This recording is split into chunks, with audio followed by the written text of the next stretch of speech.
پێغەمبەری خوا صلی الله عليه وسلم کاتێک ئەصحابەکانی ئەنارد بۆ شوێنێ بانگەوازی ئیسلام بکەن پیانی ئەفەرموو یەسیرا ولا تعسیرا بەشیرا ولا تنفرا وتطاوعا ولا تختلفا وەکو لە بوخاریە هاتووە ژمارە 3038 و لە موسلیمیشا ژمارە 1733 ئەفەرمێ پێغەمبەری خوا کاتی ئەصحابەکانی ئەنارد بۆ شوێنێ ئەی فەرموو ئاسانکار بن قورسکار مەبن، یعنی شت لەسەر خەڵق ئاسان کەن بارگرانی مەخەنە سەر خەڵکە، دائیمەن مژدەدەر بن خەڵق ڕاومەنن لە ئیسلام، دائیمەن لەگەڵ یەکا بینتان باش بێ ئەگەر ئێوە هەردووکتان دوانی ئەنارد مەسەل ئەی فەرموو لەگەڵ یەکا بە قسەی یەک بکەن دژ یەکتری مەوێستنەوە، ئەگەر ئێوە دژ یەکتری بێستنەوە خەڵق دڵی سار دەبێتەوە لە دیندارێتی.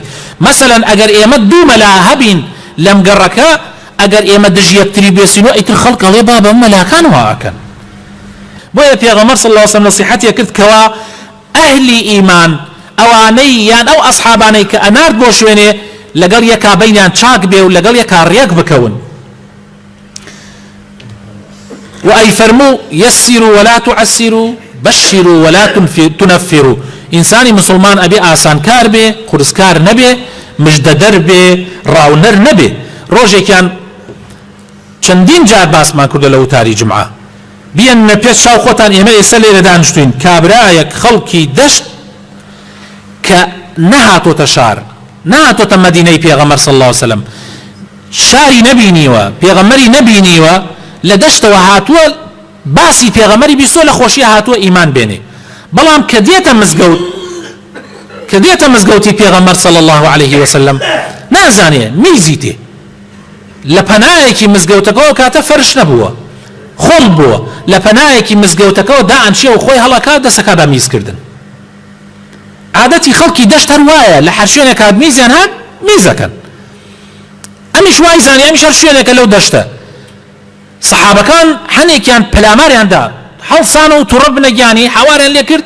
پێغەمبەر صلی الله عليه وسلم فەرمووی وازی لێ بێنن، میزەکەی پێ مەبڕن، ئێوە خوا ناردوونی شت لەسەر خەڵق ئاسان کەن، ئینەما بوعیثتم ميسرین ولم تبعثوا معسرین. ئێوە خوای گەورە کردوونیەتێ ڕەحمەت بۆ خەڵکی، شت لەسەر خەڵق ئاسان کەن، نەوەک شت لەسەر خەڵکی قورس کەن. پێغەمبەر و یارانی پێغەمبەر بۆ ئەوە هاتوون بار لەسەر خەڵکی لابن، نەک بارێکیش بخەنە سەر خەڵکیە. دیندارەتی دائما شت لەسەر فەرمووی ئەوە کەیەوە گەورەیە ئێوە تووڕە بن لێ. بە کە کابرا لاچوو فەرمووی بڕۆن سەتڵی ئاو بکەنە شوێن میزەکەی تەواو. کەی ئەوە نەقورسە؟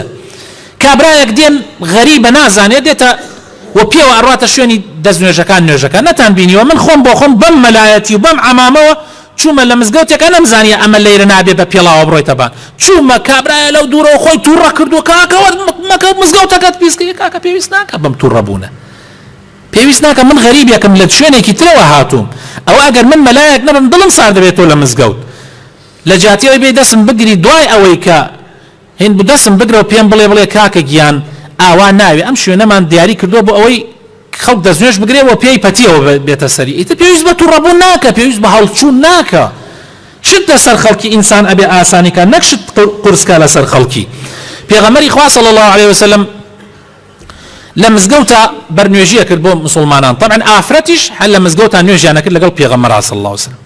وەکو لای خۆمان نەبوو، ئیسە لای خۆمان ئافرەتمان جیا کردوتەوە و بلۆک و سەقف و هەموو بەزم و بالوارێکمان دروست کردە و لەگەڵەوەیشا بە کۆڵانەکە هاتیان تووڕە ئەبینێژین. ئای چۆنە بێ ئافرەت و پیاو بە یەک کۆڵانە بێن بۆ مزگەوت. بەڵام لە زمانی پێغەمبەر صلی الله عليه وسلم هەر لە یەک مزگەوتە ئافرەت لە پشت و پیاویش لە بەردەمەوە، بەخوا پەردەش لە بینیان نەبووە، ها پەردەش لە بینیان نەبووە. ئافرەتان لە پشتۆ نوێژیان کردووە. کاتێک نوێژیان کردووە جاری وا هەبووە لە کات نوێژەکە ئافرەتان مناڵیان هێناوە، مناڵەکانیان گریاون. پێغەمبەر صلی الله عليه وسلم ئەفەرمێ من کاتی گوێم لە ئەم ویست نوێژەکە درێژکەمەوە چەند ئاەتێکی تر زیادە بخوێنم، بەس کە گوێم لە دەنگی ئەو مناڵە ئەبوو کورتمە کردەوە. ئەمزانی دایکی ئێستا چەنێ دڵی هالە لای لەبەر خاتر دڵی ئەو ئافرەتە من نوێژەکەم کورتە کردەوە. ڕۆژێکیان معاذی کوڕی جەبەل کە پێغەمبەر صلی الله عليه وسلم ئەم منە خۆشی ویست، گەنجێکی زۆر خوێنگەرم زۆر حەزیە کرد لە علم و لە شەریعەت. ئەم گەنجە پێغەمبەر صلی الله عليه وسلم ئەی فەرموو من تۆم زۆر خۆشەوێ ئەی معاذ، ئەم ام معاذ قومكي توزي دور بون لمدينه ومزقوتي كان هبو معاذ اهات خزمتي بيغمر صلى الله عليه وسلم ليره جماعتي لقل بيغمر اكرد اقرايا لوي برنيوجيش وقومكي خويا كرد يعني نيوجا جماعتك ليره اكرد فرزك الرويش لوي سنتك اكرد برنيوجي وقومكي خوي جاء ام معاذ لوي جارجار نيوجا كان يدريش اكردوا زلاميك لناو مزقوتك او ديري دار خرماي هبو امش نيوجي عشايا وزور دريجي كردوا ايتر ام گنجت ربوتي اما كيهنا نيوجا كاي بري رويش توتي من ايش ما ابي يسبرم او بدم دواء او تيلاك بم ابي بخوم والله نيوجا كاي خوي نيوجا كاي كدو تنياول او اني كردو لي داور رويش معاذ ربوتي او منافقه واواي كرد او گنجوتي خبر ان دابي وتان معاذ وتيتي او منافقه توربو گنجك وتي من منافقم